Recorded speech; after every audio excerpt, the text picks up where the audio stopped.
In this show, we talk to the futurist Scott Smith, who flips some of the notions of prediction and pushing back at the idea of the future that we can describe as some shiny ideal, to how we think about, eliminate, and quantify risk.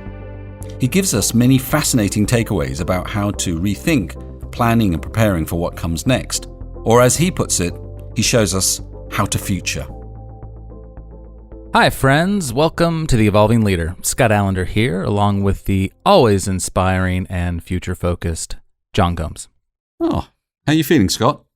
I'm going to say hopeful and optimistic, seasoned with a bit of anxiety and uncertainty given our current world circumstances. How are you feeling? Well, I'd say okay, to be honest. I feel fairly level, but like almost everyone I've talked to at the start of this year, there has been some variation on a theme, which is just a little subdued. I think everybody's been glad, hopefully, to get 2020 out of the into the rearview mirror. But, you know, their break over Christmas, over the holiday period, has been good, but a bit muted, and it didn't give them the usual degree of renewal because of the lack of variety. You know, it's like a bit of Groundhog Day. Yeah. And connections, particularly in the UK. You know, we really had a severe lockdown just a couple of days before Christmas. We were all expecting to have a bit of family time, even if it was very briefly. And I just take that as a very powerful lesson, understanding what our most basic needs are in terms of renewal and connection with others. But right in this moment, I'm also feeling extremely curious as to what our guest, Scott Smith, is going to bring to us. Scott, with his colleague, Madeline Ashby, have just published How to Future, Leading and Sense-Making in an Age of Hyperchange. Welcome, Scott. Thank you. Good to be here. Good to join you. We're going to get very confused now. We've got two Scotts. So I'll just be Scott sub 2 and we'll be fine. Well, you could be future Scott, and I don't know. Know what that makes you, Scott. Yeah, it makes me outdated. Welcome to The Evolving Leader, Scott. It is so great to have you here. As the name of our show suggests, we are supremely interested in the future and how quickly that future is coming toward us and its implications for leaders. But to get us started, can we begin with a brief definition of what it means to be a futurist and how you came to be one? It must be a fun title to have printed on a business card, yeah? It's a kind of perilous title to have printed on a business card. The weight of expectation is enormous.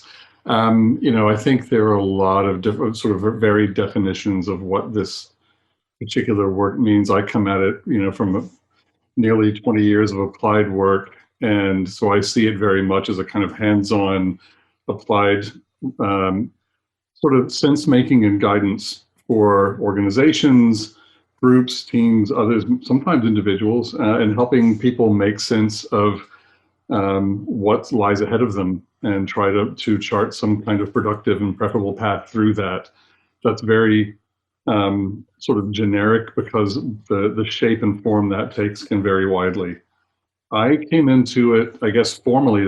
I actually got the business card with the title on it in about 2004, but that was preceded by I actually went to university to study applied languages, and in the process of that started studying technology in other cultures and became a technology researcher and analyst and research director for over a decade in the US and in Europe, basically looking at after the next generation of technologies and how they would change the way we live.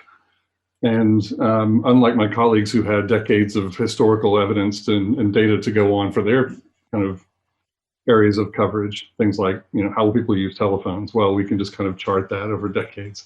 I was spending a lot of time having to imagine or construct in some way the future context that we might live in to be able to then estimate how we might use those tools. You have to first kind of figure out what that future looks like. And so I actually moved out of that sort of laterally into foresight and futures in about 2003-04, and have been running my own company now for, I think, 13, 14 years doing this. So don't take this the wrong way, but experts generally, Michael Gove, said in the UK politician. It's like we don't need experts anymore. And futurists have come in for a pretty hard time in the last 5 years, particularly with some research highlighting how most predictions failed. And I think you pointed to that in your book, actually, which is an excellent read, by the way. And reading your book and showing that we need to think differently about the future and uncertainty. Can you give us an introduction to the problem that leaders are trying to solve around the future and how you've come to think or rethink how we should approach this? I think when you step back from it, the first thing you need to do is kind of like push back from this idea of the future, which many people, whether they're in business or kind of individually, kind of conceptualize as this kind of shiny covered thing. It's a time and place that we're trying to kind of describe accurately. And that really pervades people's way of thinking about things. But really, honestly, what it all kind of boils down to is risk, and how we think about risk, and how we try to eliminate it, reduce it, box it in some way, and the uncertainty that surrounds risk. We can kind of look at opportunity related and separately, but I think a lot of it really does come down to a kind of protective stance of dealing with risk. So I think the many leaders in teams and organizations fail in the sense that they are trying to mitigate risk, reduce it, eliminate it, quantify it in some way, and get rid of it like you're trying to, exterminate a pest in your house, or get rid of a poltergeist or something. And I think that's a really, really difficult thing to do. And so by making a prediction, you're somehow eliminating that risk because you're filling the vacuum with something. And the first thing I would tell anyone is that the P word, prediction, is faulty. Anyone who's making predictions isn't doing the right work. They are taking shots at throwing a dart at a target to produce a kind of false certainty at a point in the future. When what we really need to be understanding is what are the factors that are in play that might shape the flight of that dart projectile. Let's go with a metaphor for a moment. What are the forces that are in play? How are they interacting with each other? What elements do we know and what elements do we not know? And sort of understanding the shape of uncertainty. And if you begin to sort of understand the shape of uncertainty and what drives risk, then you can learn to live with it, shape it, kind of use it in different ways, and play with the open space that uncertainty presents. So I think it's looking at it as a kind of opportunity or a material versus a threat. Can I just ask you a question around the two words that you've used there, which are uncertainty and risk? Often people confuse those two things as being the same. How do you pull them apart for people? I mean, I think uncertainty is really just a case of the things that we don't know. A lot of people these days fall into the kind of Donald Rumsfeld rhetorical trap of known knowns and unknowns, etc. But there's some logic to that. He was parsing knowledge to describe what we can actually deal with and what we can't yet. And so I think uncertainty is a state of not having sufficient information about something, not understanding what causes it, drives it, stops and starts it, etc. And that's neutral to me. There can be a risk associated with uncertainty. If I don't know why I'm ill, but I'm very ill, those two things coexist. Risk, I think, is I think of that as kind of being more cleanly described as a threat of something that can destabilize, where we are, what we plan to do, what our strategy might be, etc. And risks are both known and unknown. So that's how I kind of think about the two of those. But I see uncertainty as being relatively neutral. So I want to hear about some of the tools you use to help businesses there. But what I'm hearing you say first and foremost is there has to be a bit of a mindset shift in businesses. So what is the mindset needed in organizations to do this work, and how do you help them get there? I think there's a kind of cluster of, I suppose, mindsets or attributes that are tightly related that I think are kind of valuable. and which comes before which, I'm not sure I could say off the cuff, but I think there's a sort of agility and comfort with ambiguity that's quite important. I mean, clearly this past year has been a large scale situation of ambiguity and uncertainty. We don't know how things are going to behave. We don't know how people are going to respond. We don't know what the drivers of certain change are. We don't know which pieces of complex systems are going to behave how.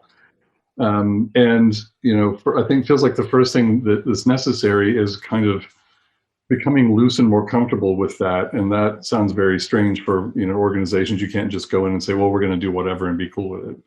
Sure. But you have to have some kind of ability to sort of roll with the punches a little bit and kind of assess situations for what they are and what you know and don't know, kind of back to that uncertainty issue. So I always feel like a kind of comfort with ambiguity is really important, or comfort with incompleteness, because then you might be the one who's completing whatever that picture might be. If you're identifying certain bits of information that are coming to light, trends that are important, new ways of looking at and framing problems, the first thing you need to be able to do is kind of be open to that. And then the second step is being able to fill in that blank or that vacuum with new knowledge, new understanding, new insight. And what kind of traps do you see people falling into in the kind of work you do?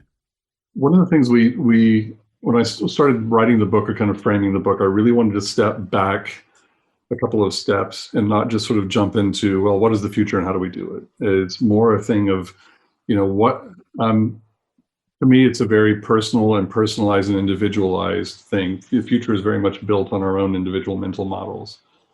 So one of the traps, or one of the sort of things that we have to be aware of almost immediately, is that there are three of us in this conversation, and we probably have three immediate top-level definitions of the future.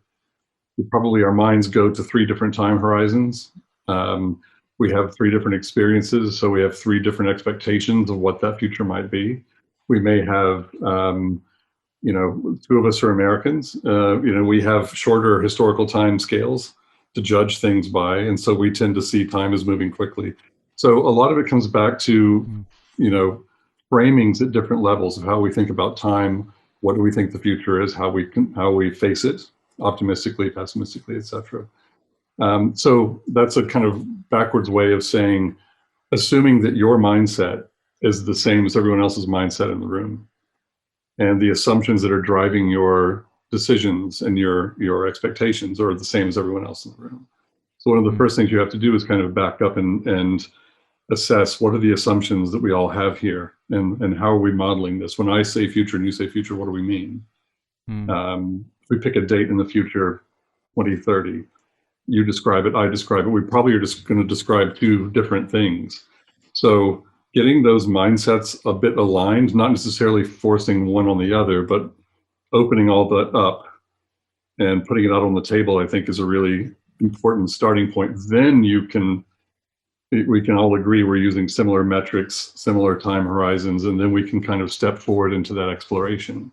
It's a fascinating idea that there's a temporal difference in cultures around the future. So somebody who's in China, for example, who's an ancient culture versus somebody in New Mexico or America, how does that show up in terms? I mean, do they see 2030 as being nearer, further away? How does that work? So I think there are kind of cultural expectations that we kind of digest and grow up with in terms of the where we live and what's important. How deep is old culture and how important is it as an anchor, for example? Or are you coming from a culture where things are changing rapidly all the time, and you just have an expectation of a high rate of evolution?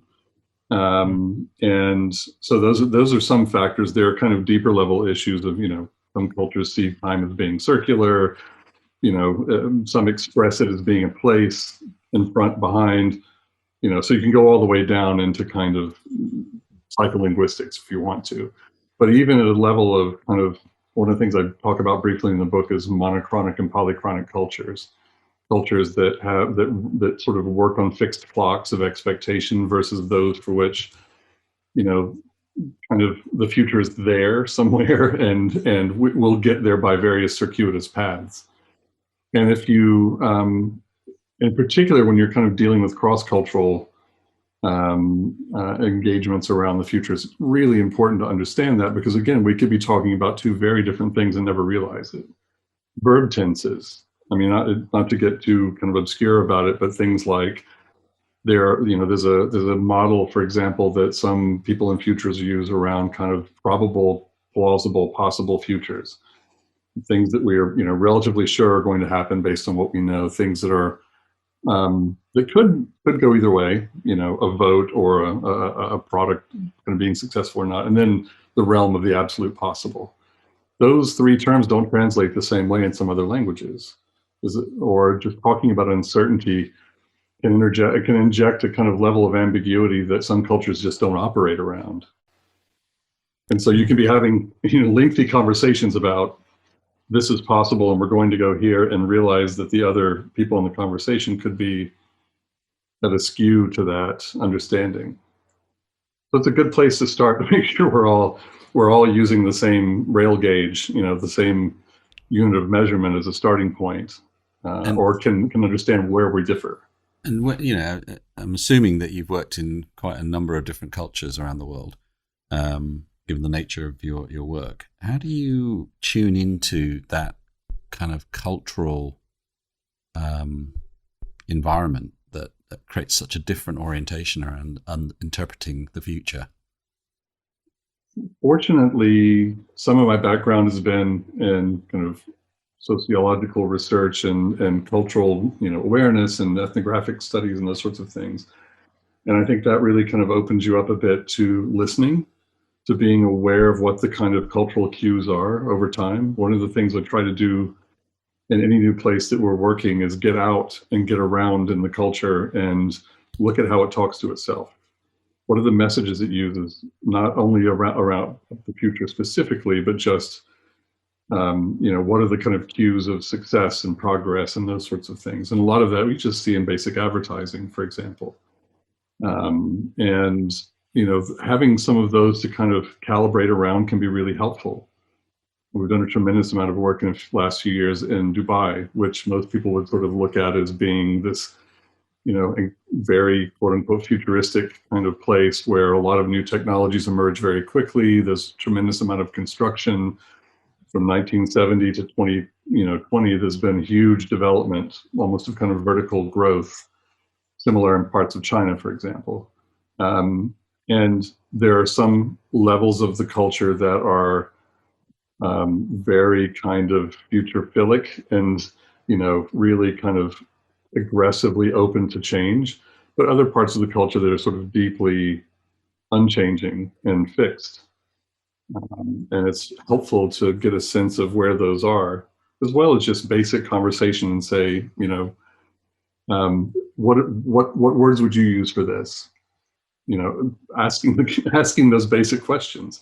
If I'm saying probable, when you're saying probable, what do you mean by that? Well, we're using this word. Okay, does that word translate as cleanly? And we actually had an experience of having taught for several years in this environment and having had a colleague who's bilingual, sort of sitting in the middle between us, having conversations in both Arabic and English with us and them, with our participants, our students, and really starting to hone in on those linguistic differences. And we had a wonderful discussion. We just stopped right there and started talking about when I've been saying this, what are you hearing? And that just feels like basic communication, cross-cultural communication. But incredibly beneficial to get at that as a kind of deeper point. Man, this is so interesting. I haven't honestly thought about this in quite this way.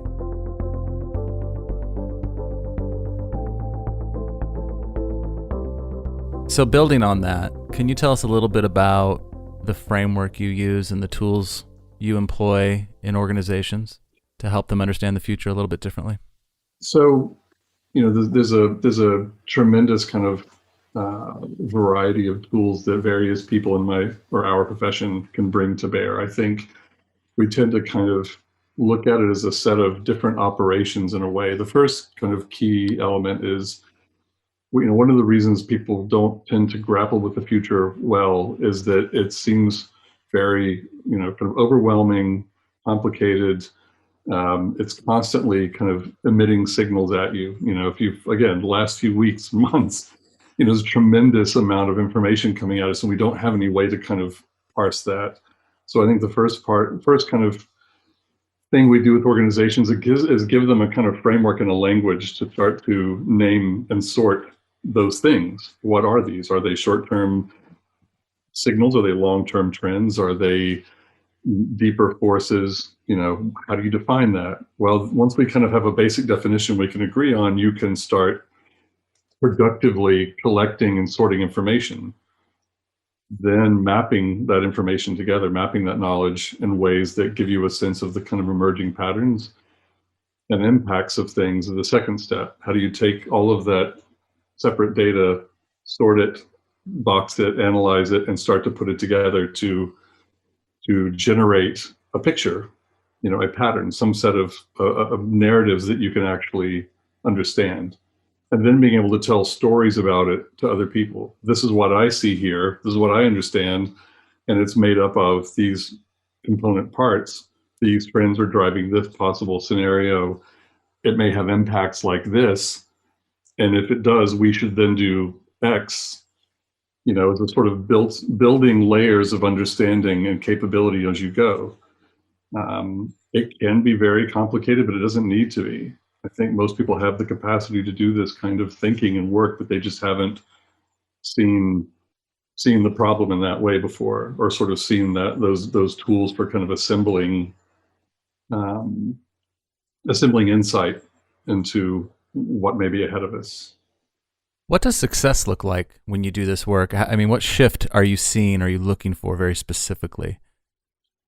I feel like the answer most people would expect is that success looks like getting it right. But of course, we have no facts about the future, so we can't get it right in that way. But you can get better at observing, noting, thinking critically about and synthesizing that information as you go through time, as you kind of progress into the future. That you go back to our earlier kind of conversation, you become more comfortable with the changing shape of uncertainty, and what you can do with it. Once you get a sort of an ability to, it's like learning a language.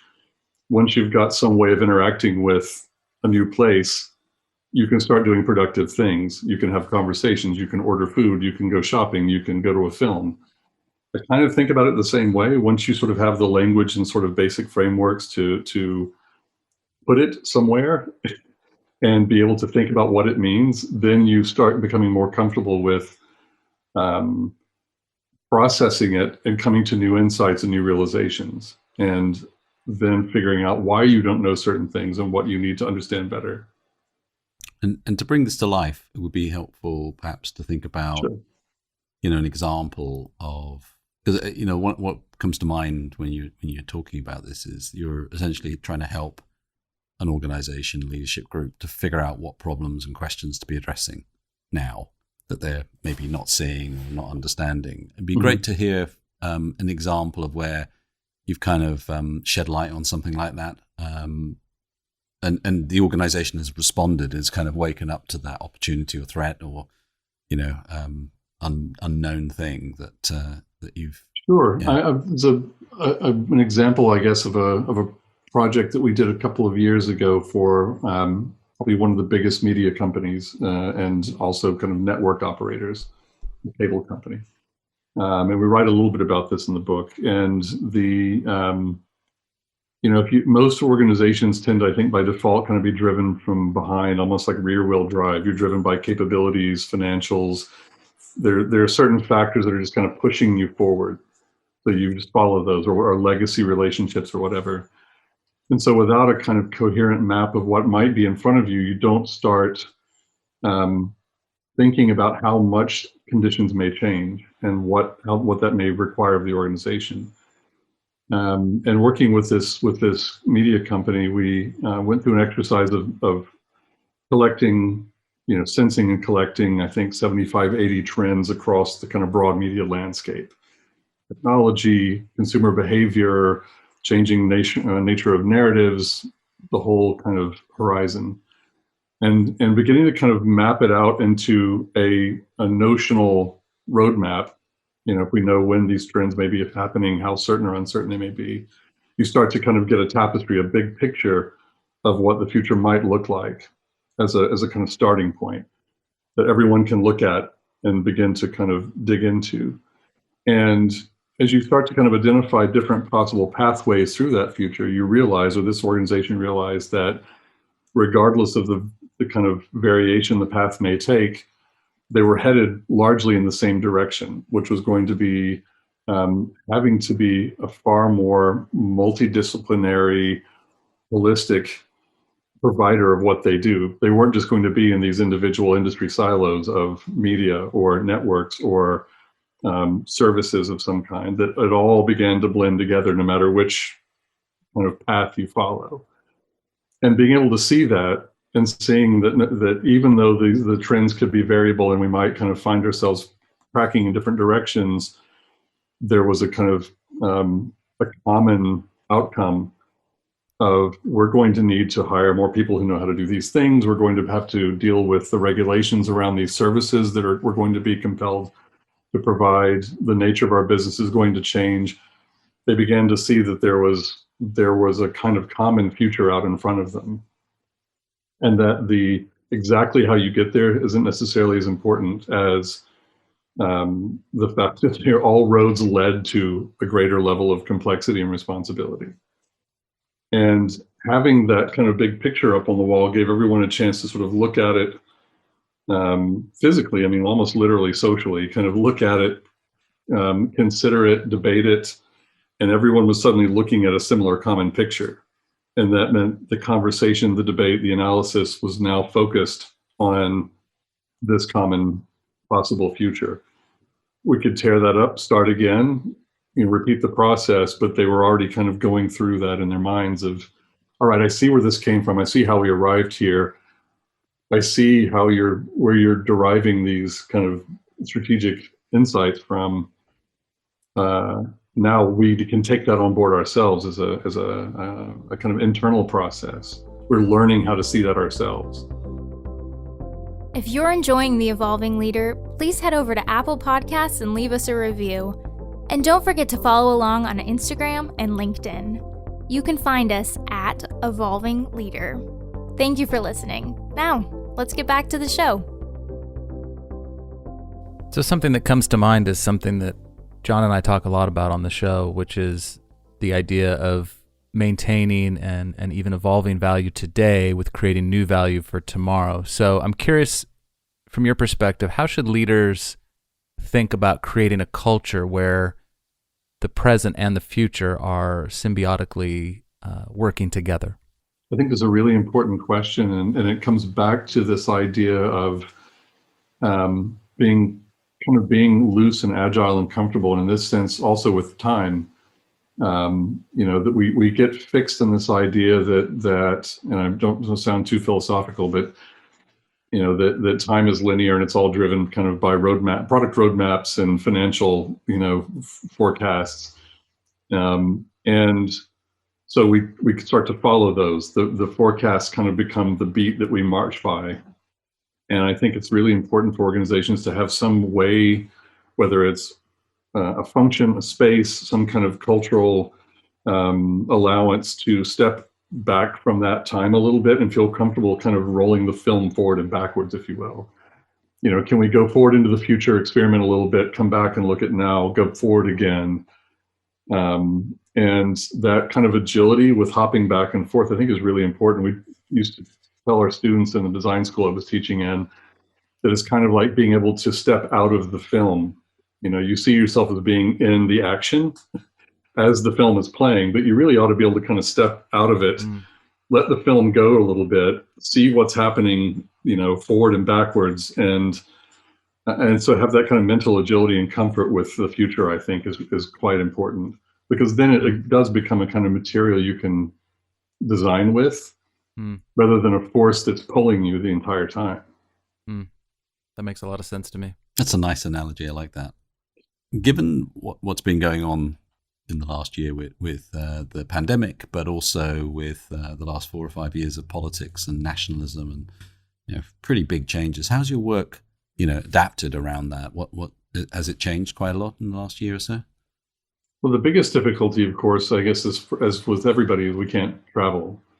And that does two things. One, we really prefer to work face-to-face with people, because I feel like this is very much a kind of social activity. This analysis and kind of thinking is best done face-to-face. That may just be a personal bias. And the other issue of not being able to kind of take in as much information about the world. We also write a lot about active sensing at the beginning of the book, and that's the sort of idea of being on and paying attention to what's happening around you, which largely requires moving. You can sit on the same park bench every day and watch the neighborhood change slowly, but I feel it always felt like it's valuable to airports, trains, conferences, being able to sort of absorb what's happening. If I'm ever in London or Barcelona, Berlin, Singapore, getting out and walking and seeing what's changing about the culture is a tremendous way to actively sense what's shifting, and pay attention to that. So the movement's difficult. I think, it's kind of been a shock to the system for a lot of the people we work with, in the sense that many of them immediately became unmoored from certainty completely. What's happening here? Are we ever going to start up again? Will we ever work together again? How is this going to change? What does the exit look like? And the desire for immediate answers was overwhelming in February, March, April of last year. And also the desire to kind of grab for an answer, whether we even knew the inputs yet. So that has made it kind of difficult, and yet it's refocused things, I think, back on the basics of, let's take this down out of the clouds and think about it as a very simple, straightforward function or cultural capacity that organizations need to have. And so we've seen groups we work with kind of bringing this kind of functionality or capability in at a very root level, very kind of grassroots level in their own teams, rather than just having a futurist team somewhere off on campus. And that's been really great, because it's showing that they're internalizing the capacity within their culture. So in the midst of this heightened uncertainty, I guess, that we all find ourselves in, are there any sort of trends or patterns that are particularly interesting you right now in your work? We talk a lot about, we've talked for a number of years, and before it even made sense to people, we were talking about fragmentation, and kind of the fragmentation of narratives that we take for granted at a kind of social and cultural level. Social contracts, for example, is a kind of narrative that's fragmented. The big stories that we believed about cultures or companies or markets, etc. Those beginning to kind of fragment leaves a space for something else to form in. New beliefs, new groupings, new kind of drives and ideologies and things. And I think we're really beginning to see that, a lot of that bubbling to the surface in the last few years. Last week in the US was with the kind of, people attacking the Capitol, was a sort of like sudden burst of that through the cracks. You're seeing this like new narrative springing to life, or really becoming aggressive. So we pay a lot of attention to those, because that's at a deeper level often what drives people's behaviors and society, or consumers, or employees, workers, etc. We kind of run on those narratives as we live, and I think it's really important to focus on those. Where we might be looking at something really shiny like AI or self-driving cars, we're focusing on social and cultural futures just as much, because they are ultimately more consequential. Are there any things that are happening at the moment, patterns, megatrends, that you think are under-acknowledged and underappreciated? One big one for me is what we've been talking about is transition shock. And it's kind of, hand in hand with what I was just talking about. So, if we look across food, energy, health, technology, politics, economics, all these sort of huge areas we're stepping up to an enormous transition, decarbonization or, new proteins or, different ways of thinking about computation. All of those will and by themselves individually be quite disruptive to how we live in the world. A lot of them stacked up together it could be tremendously disruptive or kind of effective of how we live and interact with each other. I think we already know that we're seeing kind of tensions from climate change and conflict around the world and sort of how it's changing. For example, everything from politics down to the price of crops. The Syrian civil war is kind of attributed to kind of climate change as a deep driver for shifting kind of demographics. And even now we see things like climate grief. The sort of hard to name feeling of seeing things change dramatically around you, whether it's forest fires in the western US, hotter summers, flooding, communities moving. I feel like we're not, we're looking over that or past it and not reckoning enough with it right now as in terms of how we're going to have to think about it. It's already showing up in things like insurance risk and, the cost of insuring a house, for example, or, the sort of stranding of petroleum assets as we pull out of oil in the next 30 to 40 years. So that's heavy, but I think those are kind of being glossed over for more superficial things that we need to really reckon with what that's going to do in the long term. It's really interesting. I'd like to ask you for a recommendation. So, what's the book that you've read in the last, I don't know, year or so that's you found most interesting or exciting or thought-provoking? Strangely, I read very few books, in part because I'm reading every day all the time, and so I never get a chance to kind of step back and enjoy a book. Of course, I say that, and you can see all the books behind me. There's a book on my shelf behind me called If Then by Jill Lepore, the historian. That's the one I was going to pick out. Yeah, and it's a great book. I have a number of reasons why I liked it, but it was interesting to me because I've kind of come up in this, in this sort of forecasting field. And I'm very interested in the social history of forecasting, and it digs into one element of that, and particularly both the kind of failed hubris of believing that we can model everyone's behavior, but also the kind of early signals. It's about basically an endeavor to build a company in the 1960s that could build a kind of predictive model of consumer behavior in the U.S. society. But that model was also taken to Vietnam and ill applied as a means of understanding the insurgency there. And it's an interesting kind of prelude to where we are now in terms of Facebook and Cambridge Analytica and data and algorithms and that kind of thing. But I'm a fan of kind of economic history and tech history as a way of grounding what we understand about the future. Great. Well, we'll put a link to that to Jill's book and to yours at the on our site for the show as well. So, Scott, as we wrap up, let me just ask you one kind of macro question. From your perspective, is the future bright? Wow, it could be. It could be if we make good decisions. I think history tells us that sort of history of civilization is mostly bumpy with some bright spots, but I think there's an opportunity to make some decisions right now that could put us on a pathway that is all those transitions I listed a minute ago.